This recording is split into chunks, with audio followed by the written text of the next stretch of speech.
Resumen, libro deseado de todas las gentes, Iglesia Central, Ciudad Obregón, Sonora. Todos los comentarios extras al resumen del libro son contribución personal de cada participante.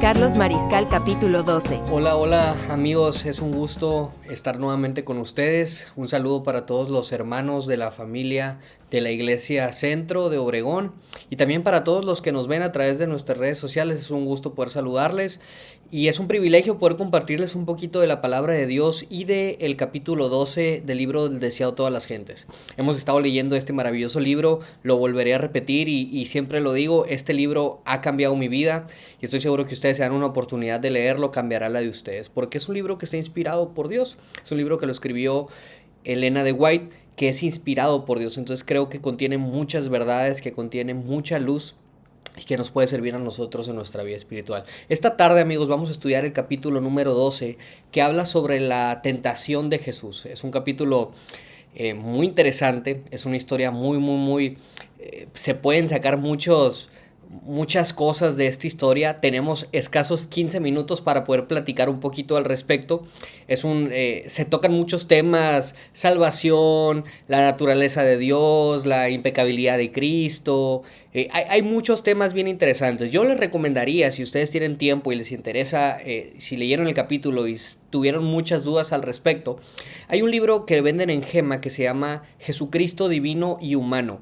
Es un libro que lo escribió René Atilio Dupertuis.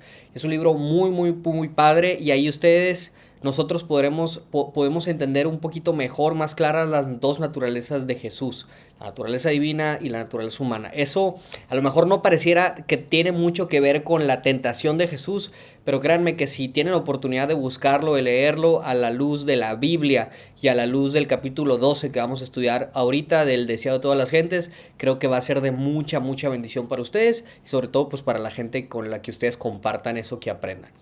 Entonces, pues bueno, ¿qué les parece si empezamos con una oración para iniciar este estudio? Vamos a orar. Señor, te damos muchas gracias este día, esta tarde, porque nos permites conectarnos este miércoles para estudiar un poquito de tu Biblia y del mensaje que a través de Elena de White nos dejas. Te pedimos que todo lo que vayamos a estudiar pueda ser dirigido por ti, Señor, y que no se quede aquí, sino que lo podamos compartir quizá con gente que no conoce. En Jesús lo pedimos, amén. Bien, amigos, las tentaciones de Jesús que se registran cuando Jesús, después de que Jesús se bautizó, como estudiamos la semana pasada, el bautismo de Jesús, que creo que fue una excelente lección que Fabián nos habló al respecto. Las tentaciones de Jesús las podemos encontrar en los evangelios sinópticos, en Mateo, Marcos y Lucas. En Mateo la podemos encontrar en el capítulo 4, versículos del 1 al 11. En Lucas, igual en el capítulo 4, del 1 al 13. Y en Marcos, creo que ese es el capítulo 1 y no da mucho detalle al respecto, solamente dice que Jesús fue tentado y los ángeles le servían. Pero yo quisiera leerles rápido porque les dije, en 15 minutos tenemos que hacer esto, ya llevamos 3. Voy a leerles rápido la tentación de Jesús en Lucas, ¿sí? El Evangelio de Lucas. Si quieren ir conmigo ahí, Lucas capítulo 4 y vamos a leer 13 versículos, desde el versículo 1. Dice así: Jesús, lleno del Espíritu Santo, volvió del Jordán, porque ahí fue bautizado, y fue llevado por el Espíritu al desierto por 40 días. Y en esos 40 días, dice, y era tentado por el diablo. No comió nada en aquellos días, pasados los cuales tuvo hambre. Entonces, versículo 3 dice: Entonces el diablo le dijo: Si eres hijo de Dios, di a esta piedra que se convierta en pan. Jesús respondiendo le dijo: Escrito está, no solo de pan vivirá el hombre, sino de toda palabra de Dios. Versículo 5 dice: Luego lo llevó el diablo a un alto monte y le mostró en un momento todos los reinos de la tierra. Le dijo el diablo: A ti te daré todo el poder de estos reinos y la gloria de ellos, porque a mí me ha sido entregada, y a quien quiera yo la doy. Si tú, postrado, me adoras, todos estos reinos serán tuyos. Versículo 8, Jesús respondió, le dijo: Vete de mí, Satanás, porque escrito está: Al Señor tu Dios adorarás, y solo a Él servirás. Entonces dice que el diablo no se dio por vencido, lo llevó a Jerusalén, lo puso sobre el pináculo del templo y le dijo: si eres hijo de Dios, tírate de aquí abajo, pues escrito está: a sus ángeles mandará acerca de ti que te guarden, y en las manos te sostendrán para que no tropieces con tu pie en piedra. Y entonces dice que Jesús le respondió: dicho está, no tentarás al Señor tu Dios. Y esas fueron las palabras de Jesús. Y el versículo 13 dice: cuando acabó toda tentación, el diablo se apartó de él por un tiempo, dice ahí. Les digo, este capítulo, esta historia, hay muchas cosas que podemos hablar. Hay muchísimas cosas, hay temas complejos, hay temas profundos. Pero bueno, vamos a lo que nos trae aquí. Como adventistas del séptimo día, amigos, nosotros tenemos una, digámoslo así, nuestra hermenéutica, una cosmovisión, unos lentes con los que nosotros vemos todo lo que pasa, es el gran conflicto. Nosotros creemos y sabemos que hay un gran conflicto entre el bien y el mal, entre el diablo y Dios. Entonces, en ese sentido, el diablo constantemente en esta historia está atacando, está tratando de atacar, de hacer caer, está tentando al Hijo de Dios, a Jesús.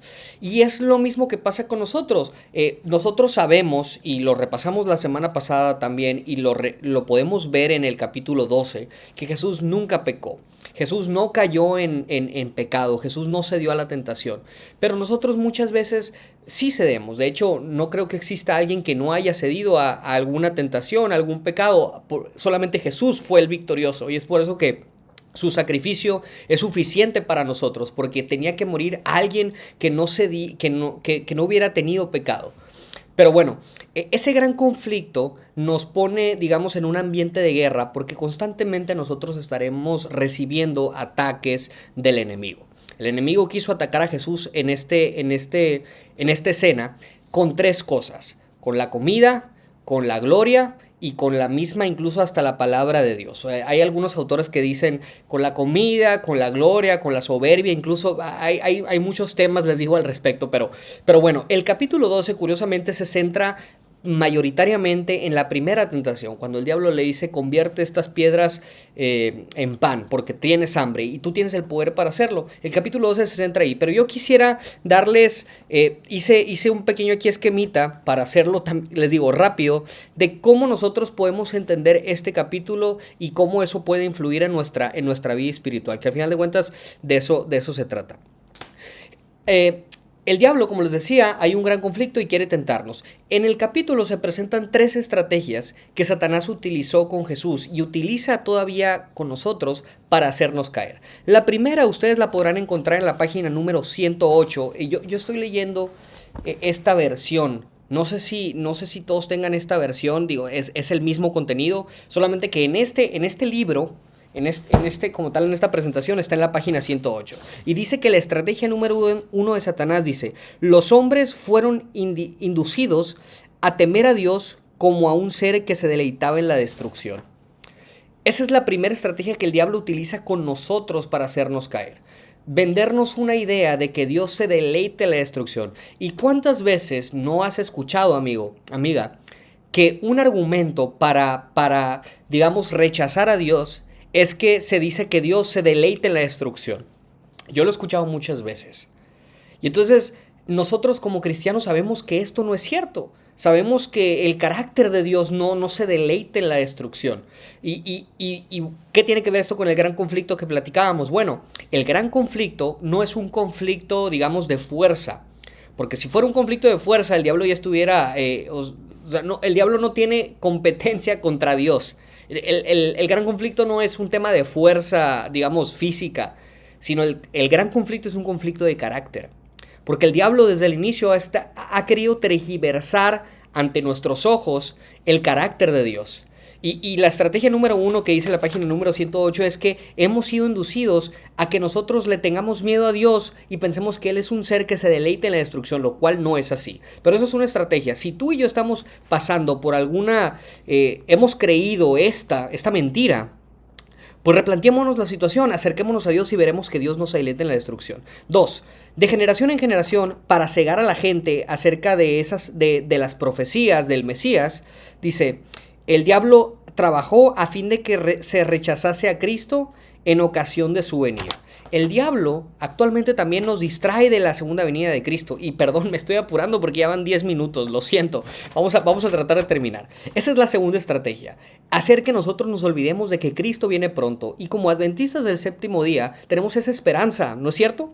Esa esperanza de que Cristo viene pronto. Y no solamente es una esperanza que debiéramos guardar en nuestro corazón, en nuestra mente, debemos de compartirla con los demás. Esa esperanza que todo el mundo necesita, pero el diablo nos ha hecho creer que no es así. Y estrategia número 3, dice, el diablo ha inducido a la humanidad, esto está en la página 109, inducido a la humanidad a menospreciar las cosas celestiales y a poner especial afecto en las cosas terrenales. Simplemente en darle prioridad a las cosas que tenemos aquí, en las cosas que hacemos aquí, y olvidarnos de las cosas que tendremos y haremos allá. Esas son las 3 estrategias que el diablo utiliza para hacernos caer. Quizá nosotros hemos caído con la primera estrategia, o estamos cayendo con la segunda, o incluso estamos cayendo con la tercera, de pensar que lo que hacemos aquí es más valioso que lo que haremos allá. Hermano, mi deseo y oración para ti, para mí, es que no caigamos en estas mentiras del diablo, que a pesar de todas sus artimañas, de todas sus estrategias, que nosotros siempre veamos a Dios como un ser que no se deleite en la destrucción, sino como un ser de amor, porque eso es, que nosotros no nos distraigamos y pensemos que Cristo no va a venir, que no perdamos esa esperanza, porque Cristo viene y viene pronto. Nosotros no debemos de caer en la desesperación, porque Cristo viene pronto y nos va a librar del pecado pronto. Y ojalá que no caigamos tampoco en distraernos tanto con las cosas que hacemos, con el trabajo, con nuestros logros, con nuestras posesiones aquí. Porque amigos, allá tendremos cosas mucho mejores de las que incluso podamos imaginar. Ese es mi deseo y oración para que nosotros no caigamos en eso. ¿Y cómo? Y para ir terminando, ¿cómo dice el capítulo 12 que Jesús venció estas 3 estrategias o estas tentaciones? Yo incluso enumeré otras 3 estrategias que Jesús utilizó. La primera, dice el libro, que desde el principio, incluso lo vemos, Jesús se apartó al desierto para orar. Pero no solamente para orar, sino que también Jesús estaba ayunando. Yo me atrevería a decir que como cristianos, como adventistas, nosotros debemos de ayunar y de orar constantemente para poder tener una vida espiritual fuerte y poder resistir la tentación, así como lo hizo Jesús. Si nosotros no oramos lo suficiente, si nosotros no practicamos el ayuno, tenemos más riesgo de caer en pecado, porque el ayuno y la oración nos hacen depender cada vez más y cada vez mejor de Dios.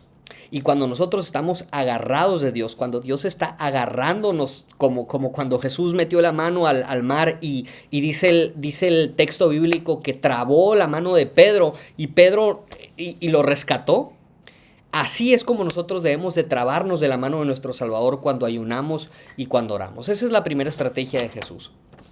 La segunda estrategia es que Jesús, en todas las 3 tentaciones que leímos, Jesús vence al diablo con un escrito está. Jesús conoce las Escrituras. Y nosotros, como cristianos, como adventistas, creo que también debemos hacer ese esfuerzo de conocer más. No solamente leer por leer, no solamente hacerlo como un hábito, no solamente que sea una tradición de sábado a sábado, no solamente que sea una obligación porque mis papás o mis maestros o mi novia me lo está pidiendo o mi novio, sino que nuestra lectura de la Biblia sea consciente de que mientras más leamos de la palabra de Dios, más fuertes estaremos para resistir la tentación.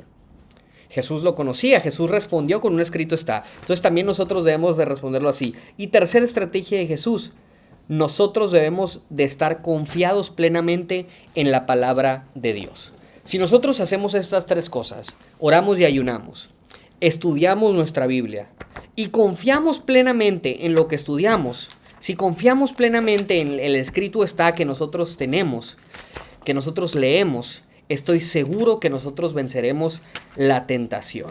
Y que sin duda nosotros tenemos una naturaleza pecaminosa, nosotros esperamos que venga el Salvador para que nos glorifique y se acabe con el problema del pecado total. Creo que nosotros, si hacemos lo que nuestro maestro Jesús hizo, creo que podemos tener mucha ventaja frente al enemigo. Y quisiera terminar este estudio breve con el último párrafo del capítulo 12. Vean lo que dice. Cristo nos ha mostrado cómo puede lograrse esto, cómo nosotros podemos afrontar las tentaciones y vencer al diablo. Dice, ¿por medio de qué venció él en el conflicto con Satanás? Por la palabra de Dios. Amigos, leamos la Biblia, estudiemos la palabra de Dios. Dice, solo por medio de la palabra pudo resistir la tentación.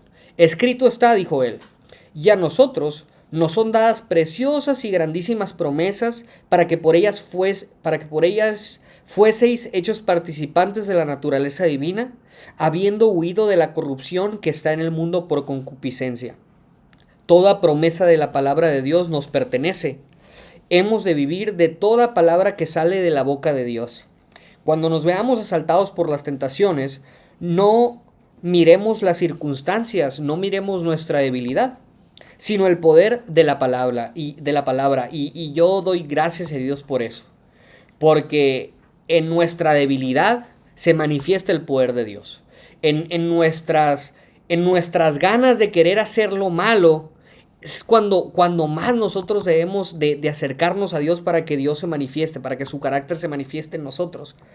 Dice, toda su fuerza es nuestra, toda la fuerza de Dios puede ser nuestra. En mi corazón he guardado tus palabras, tus dichos, dice el salmista, para no pecar contra ti. Por la palabra de tus labios yo me he guardado de las vías del destructor, dice Salmo 119. Pudiéramos hablar muchísimo más. Les prometí que iba a tardar 15 minutos, ya me pasé. Pero este capítulo es un capítulo precioso.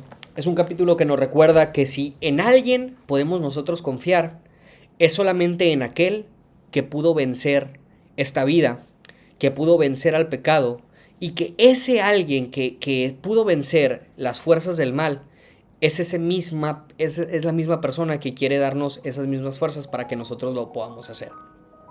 Esta tarde, esta noche ya, que todos nosotros hiciéramos un compromiso con el Señor. Que el compromiso que hagamos con Él sea estudiar más su palabra, que sea orar más, que sea practicar el ayuno constantemente, pero que sobre todo sea confiar en que lo que en su palabra dice es suficiente para que nosotros podamos salir victoriosos. Quisiera orar para terminar este estudio. Vamos a orar.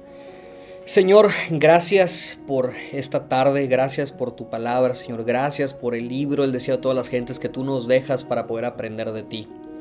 Señor, te pedimos perdón si no hemos confiado lo suficientemente en ti, si quizá hemos cedido ante alguna tentación, si quizá la comida ha sido nuestra tentación, si quizá el trabajo, el reconocimiento de la gente, la soberbia, Señor, nuestro ego. No sé, Señor, si en algo hemos fallado, te queremos pedir perdón. Sabemos que tú nos perdonas, pero te estamos pidiendo perdón porque quizá con esas acciones hemos dañado a otros también, a otros hijos tuyos. Señor, a partir de hoy queremos ser gente, cristianos, que nos apeguemos a ti, que estudiemos tu Biblia, Señor, y que confiemos en que como tú venciste al pecado, tú eres el único que nos puede dar salvación. Gracias por este regalo que nos das, gracias por tu gracia, Señor, y te pedimos que en este estudio a lo largo de estos miércoles nosotros podamos seguir aprendiendo más de ti y podamos seguir motivándonos a estudiar cada vez más tu palabra. Porque en Jesús pedimos todo esto y lo agradecemos. Amén.